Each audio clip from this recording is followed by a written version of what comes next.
My name is Giora Eshkol. I'm an artist and a teacher at PIXL VISN Media Arts Academy, Cologne, Germany.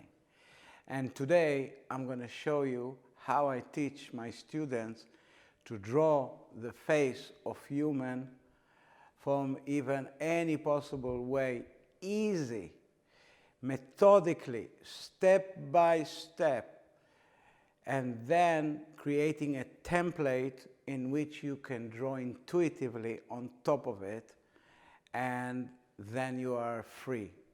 Now, when I was young, I was struggling for a long time drawing intuitively, and I was lost. Once I got lucky and I found a mentor that was familiar with this technique of Andrew Loomis. His name was Victor Honigman. He taught me this method. Then it was so easy and fun to draw methodically and intuitively together. So during the year after that, I was teaching that, and only success. So this is how it goes. Methodically, step by step, it goes like that. The first thing that you have to do is to make a circle. Now, the circle don't have to be perfect, but good enough. Now, to create the circle nicely, we need also a center. This is a radius have to be equal in all sides of that curvature of the circle. And then what you do is making a cross in the center of that circle. This is the step number 2. Circle first and then a cross. Now what we want to do is establishing some kind of proportions for that template. So we take the upper part, divide it into a half, and then another half. Then you make some adjustment here. So it's going to be really equal. If it's not equal, like this, it's going to be messy. So we want it absolutely equal. Not absolutely, but good enough. So this is good enough. And then I'm adding 2 parts at the bottom. So I have something that looks like that.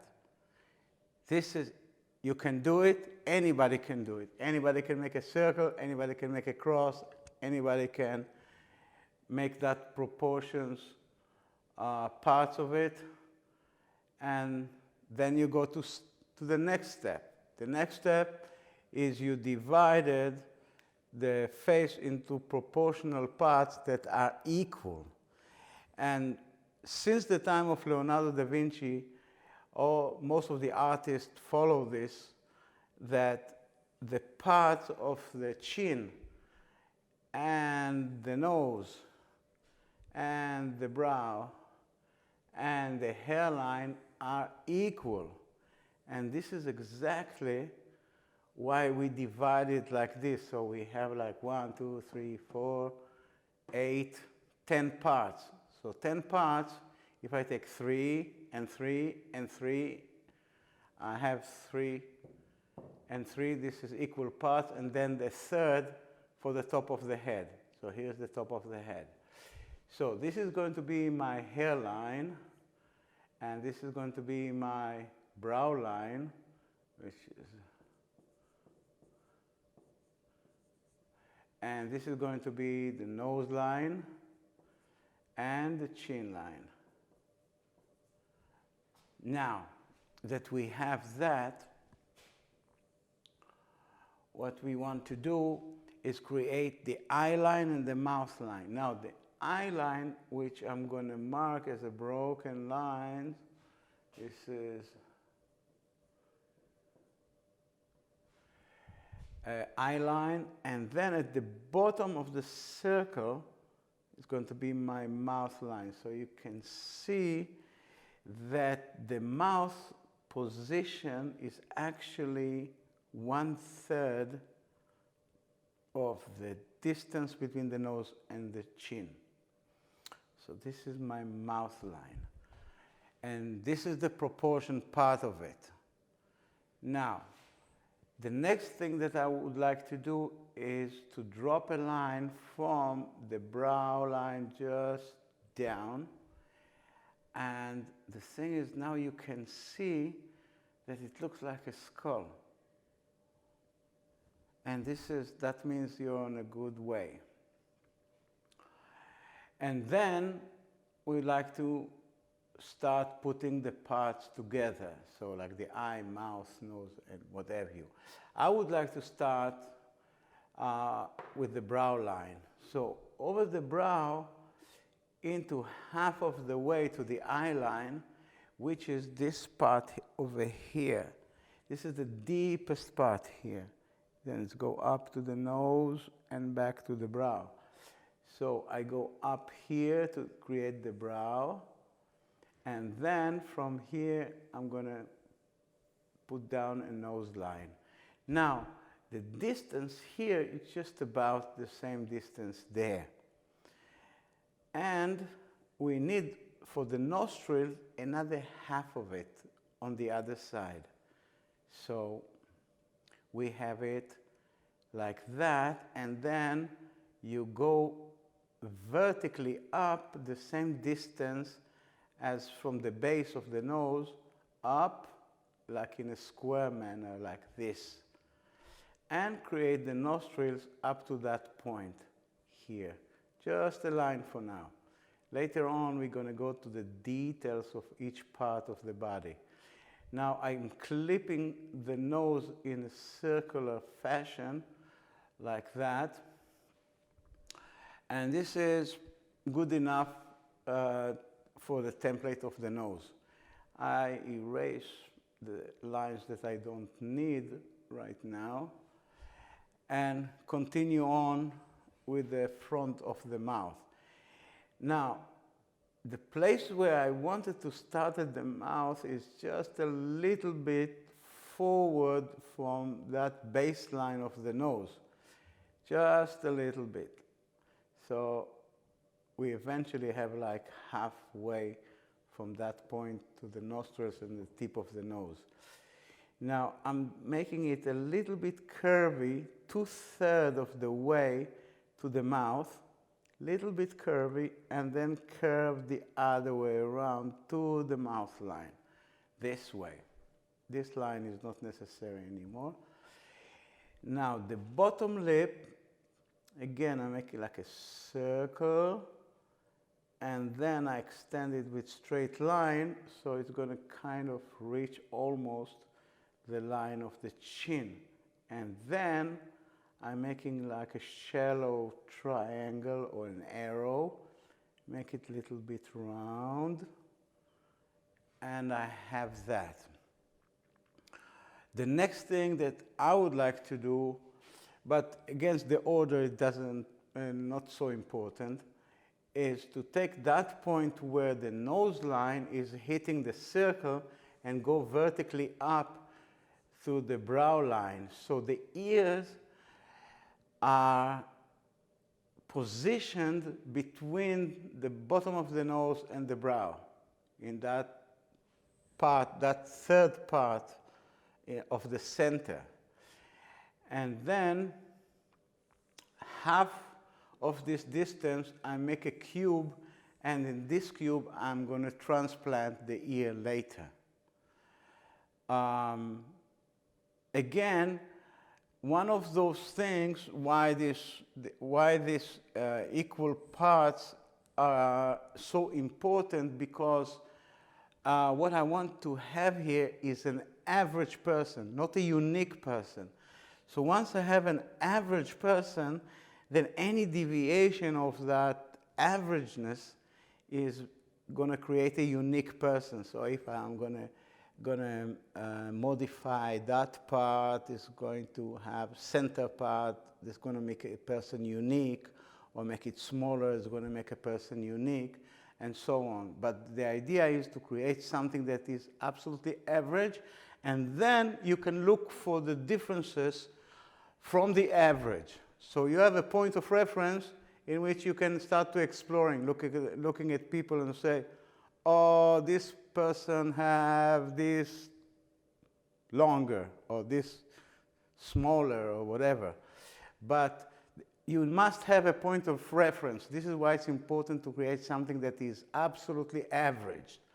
Now, it doesn't mean that this is an average person for real, but you have to have something as close as possible to something that is average, and then from there to go to the exploration of uniqueness of human face.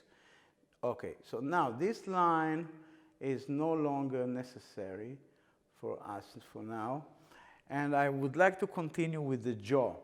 Now, the jaw have this L shape from the ear into the mouth, and there is a broken part here, an angled part here, right there.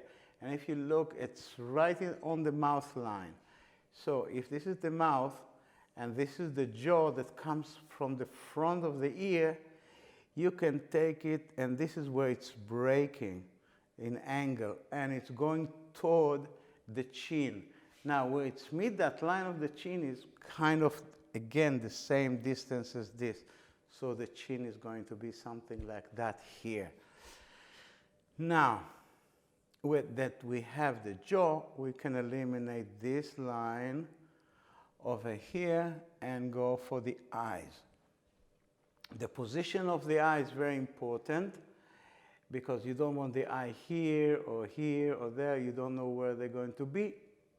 So the clue to that is a parallel line to the nose. Go parallel, and then you make like an X.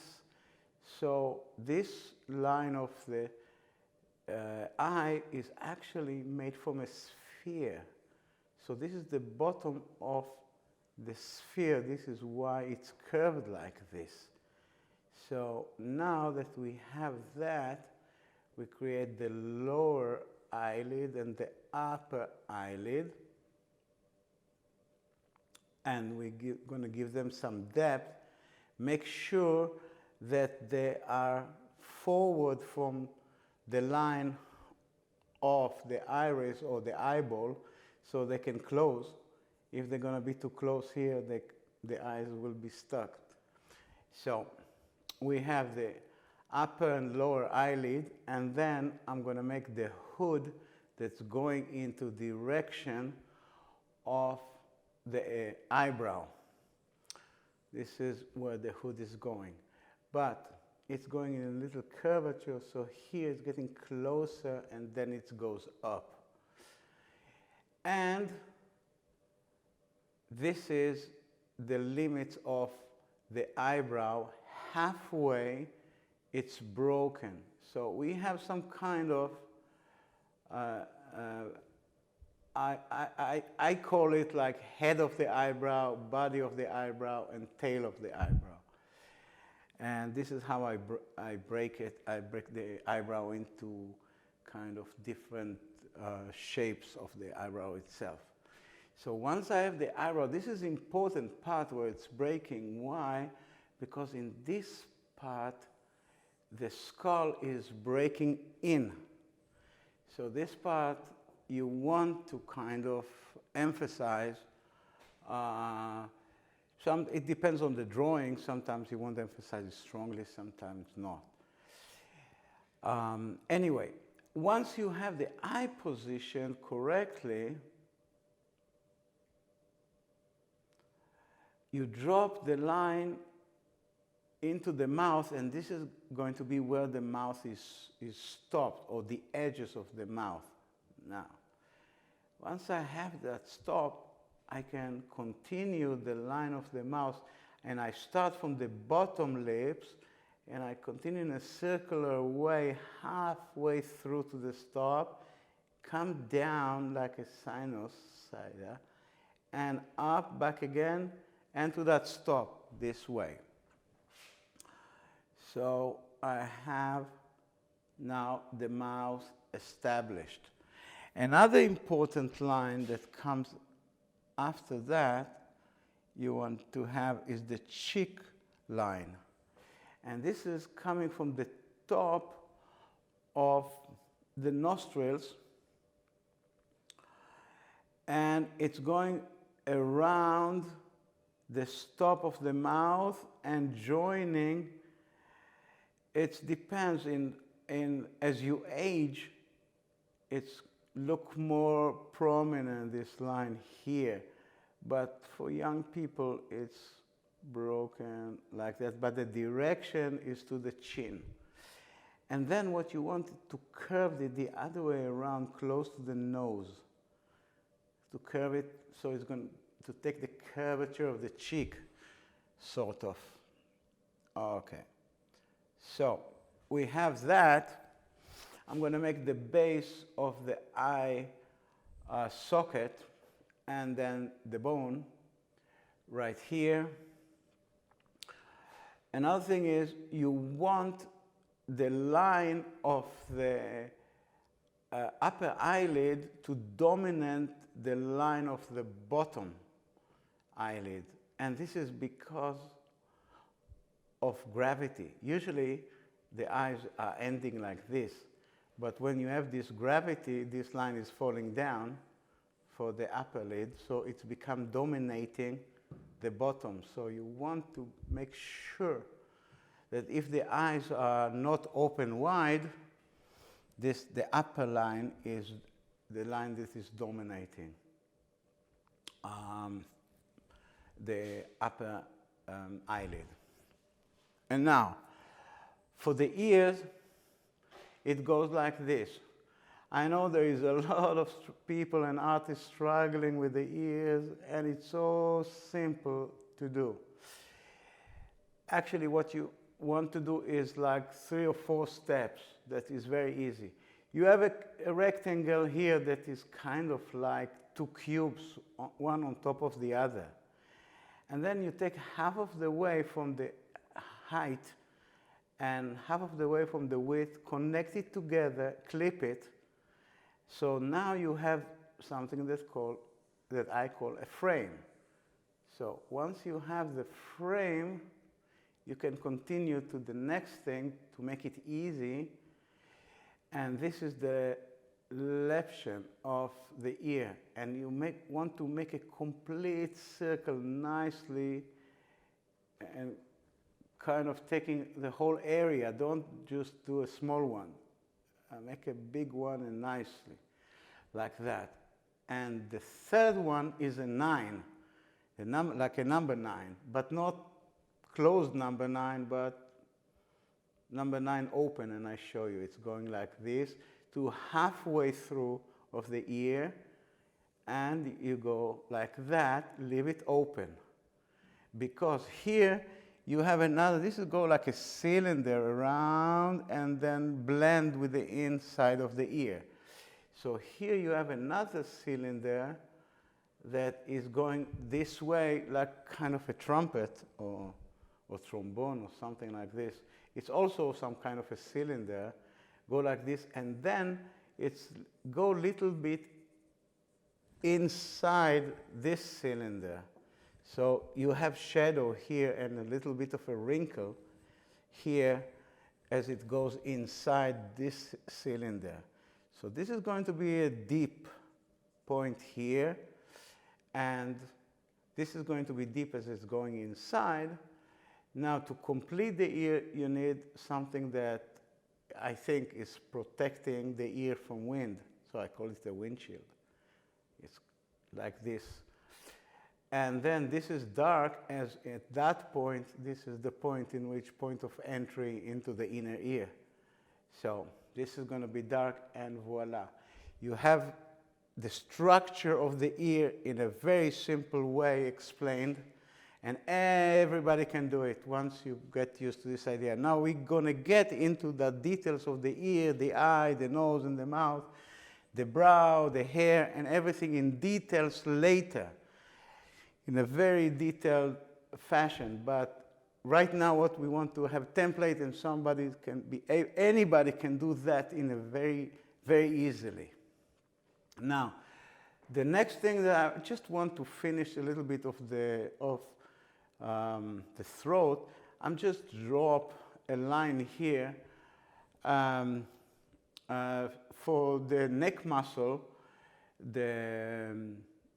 I drop it line a little bit diagonally and connected this with a little bit of Adam apple. This is good enough for now. The last thing that I would like here to finish the template is the hair baseline. And this is going to come from this center line and center of this windshield, so-called. You want to make this front a little bit roundish and here straight, just before the ear, not touching the ear. There is a little space. And then you go around the ear with a little space and just clip the ear at the edge and go in 45 degrees. There's also continuation of the neck. So this is going to be the hair baseline. And from this point of the eyebrow, you go 45 degrees a little bit, halfway, and little curvature toward the hairline. This is where the hair is going. So this area is where the hair are going to grow later on. Just simplify this. It's going to look like that. And this is how easy you can draw the profile of the head, and you can do it from memory very easily, and then you can specify it. You can make it look like anybody that you really want, man or woman or this person or that person. Make uniqueness into that, change few features. You can make the mouth smaller, the nose bigger or smaller, make it up or down, position the eyes a little bit to just capture some uniqueness in a person. But once you understand this proportion importance, then you start looking at people and you can say, oh, this person is this like that, and this is bigger, this is smaller, because you have a point of reference. You have a point in which you can compare to your template and say, oh, it's bigger or smaller. If you don't have a point of reference, you lost.